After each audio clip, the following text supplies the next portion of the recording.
Hello, everyone. Today is August 21st. It is my 101st day in my second year. And I wanted to make a video today. It's a little bit late in the day. It's nighttime where I am. And I want to make a video today about a speed bump that I encountered today. I had a relative call me wanting to know some information.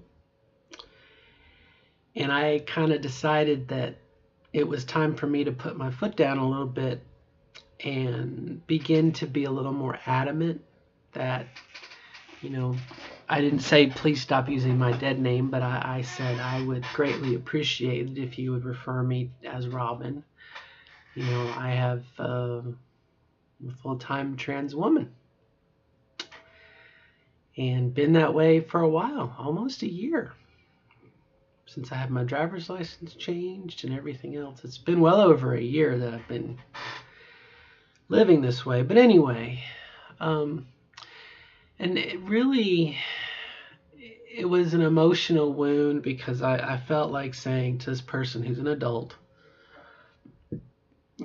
can't you understand just how much it means to me, that to be called a certain way, and obviously to go through all the stuff that I've been through, electrolysis and laser and divorce, bankruptcy, everything else I've done. It's been kind of a traumatic year and full of changes and lots of good things. I might add, lots of good things. Living as your authentic self is very, very good. But it really just, for whatever reason, it really cut through me that, here, this is my family member and they're not on board. Not that they have to be, but it just really kind of took me back. And they've been pretty flexible so far, but they continue to use my dead name and continue to tell me somewhat my obligation, that I need to be a good male role model, and I'm reminded of my duty as a father and everything else. And it made me very sad, more than anything, knowing all the stuff that I have done to try and be aware of my daughter and her needs. And I feel like I've done a good job of putting her needs first. And I met a really cool trans woman this weekend who told me about her 9-year plan, that she was going to wait 9 years for her daughters. And I thought about my 5-year plan for waiting for my daughter and everything. And so it really just, it kind of, like I said, it just kind of struck me as odd. But I know that they mean well. And I've always tried to look on the positive side, that if someone, they're concerned about you, they're concerned about me, they're concerned about us, they just don't know how to say it. And, for a long time, my mom was very, are you sure this is what you want to do? Can you just wait a little while? That was always my mom's thing. Can you just wait a little while? Can you wait? Can you wait? Can you wait? And you're like, half my life is over. I can't wait anymore. And anyway, but like I said, to get dead named repeatedly, I sort of had to be very, very blunt. And I said something to the effect of, if at all possible, and I understand it's going to take some time, but I really would appreciate if you would call me Robin from now on. And my daughter refers to me as she and her, and I would appreciate you following suit to remain consistency. And they were pretty open-minded to it. We'll see what comes out of it. But this is probably the third or the fourth time I've been through this with them. And depending on their emotional state, if they're angry or upset, they slip into the, call me by my dead name and reprimand me and tell me I need to be a good male role model. And I thought about that today as I was walking this morning, and I was like, I don't think I'm a good judge of you know what I mean, of what being a good male role model is. I think um, I can tell you what I've been told a good male role model is, but I don't think I'm really that good of a, you know what I mean? I mean, love one another, treat other people as they expect, treat others as you would expect to be treated, the golden rule, or whatnot. And granted, this person is about 70, 80 years old, and they're coming from a very, um, what I would consider to be a 1950s era idea of a binary gender system with the man working and the woman not. And, I think I like to, I want to make that excuse for them. I want to say, oh, so and so, you have to put them in their, where they were raised and whatnot. And then the other part of me is like, well, wait a minute.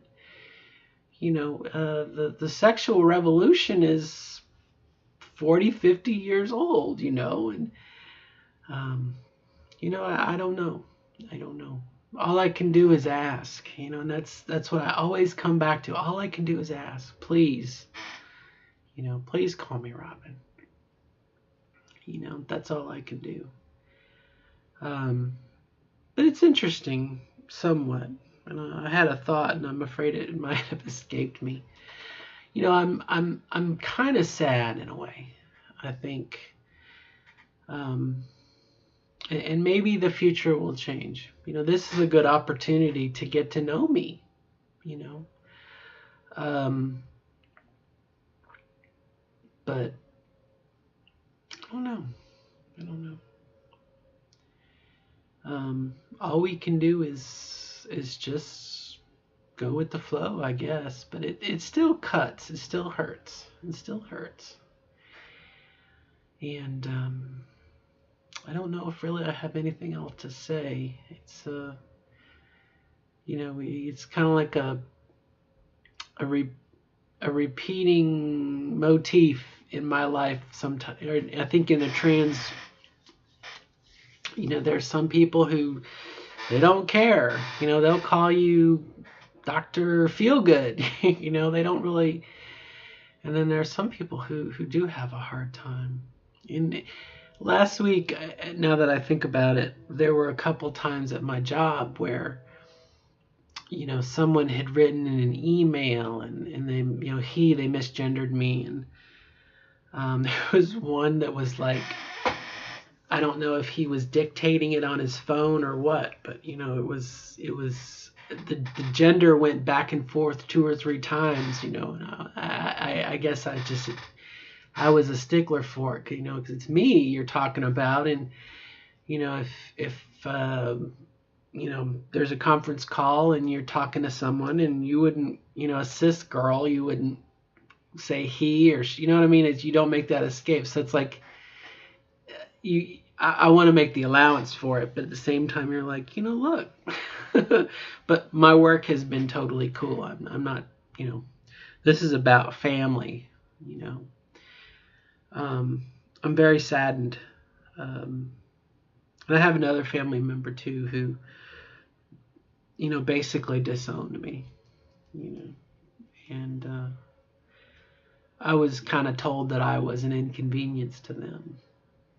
And that really hurt, to try to,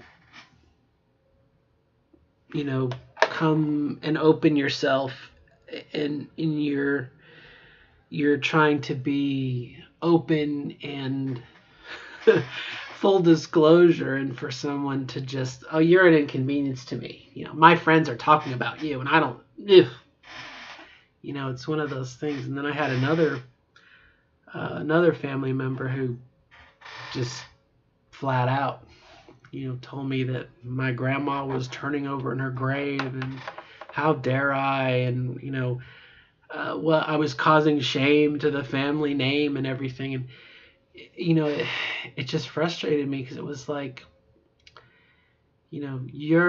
this person is not interested in my feelings. You know, they're more interested in their perception of me and their feelings, and they get their own life. They get to get up and go to work and do whatever they want. You know, they even have the right sexual equipment. Hoo hoo. But back to the conversation. Like I said, I know all I can do is ask and hope, and hopefully they say it takes about 100 days to do a habit, and this family member has kind of, since I transitioned, doesn't come around. We don't talk, and I give them credit for trying to reach out to me, but I don't want to turn them away. But at the same time, I have to set a precedent that, if you're gonna come to town, I'm Robin, and she, her, and maybe they just need to see me in action. Maybe they've thought about it and they're open-minded. I don't know. We are our harshest critics, but I like to think that,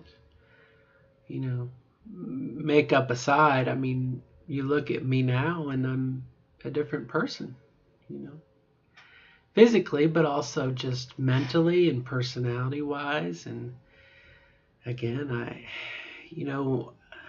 when the mask is off, I mean, I can remember back when I was in college the first time.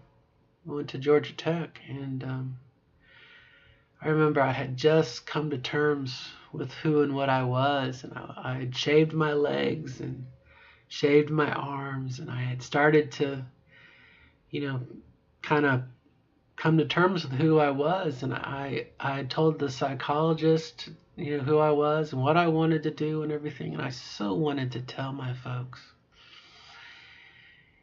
And I can remember telling them, and they didn't hear it. They wouldn't slow down enough in their own lives to hear what I had to say. And of course, since then, it's not been what they wanted to hear. They wanted to hear about their son who went on to do good things, and he was a man, and that's not come, I guess in many ways I'm a bit of a failure in their eyes. And it's kind of sad in a way.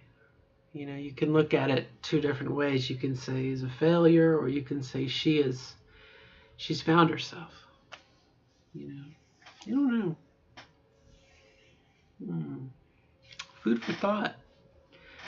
But like I said, I can remember the weekend they came and I had shaved my legs and I felt just so free. And I could feel they were not interested in what I had to say.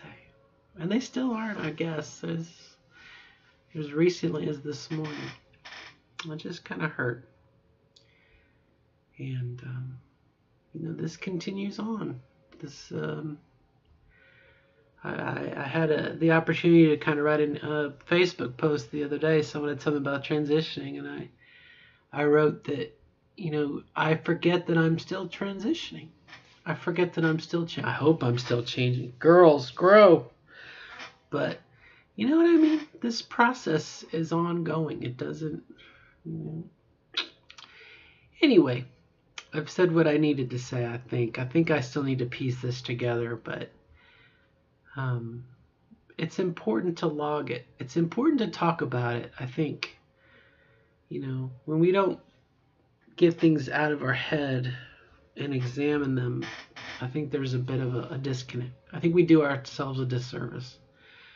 And I feel sometimes like when I'm talking to someone and I say, And I ask them how they're doing, and well, what's your plan? What's your do you have a roadmap? And very rarely do I get a, yeah, I've thought about it. It's usually all up here, and whew, I know I can't think that way.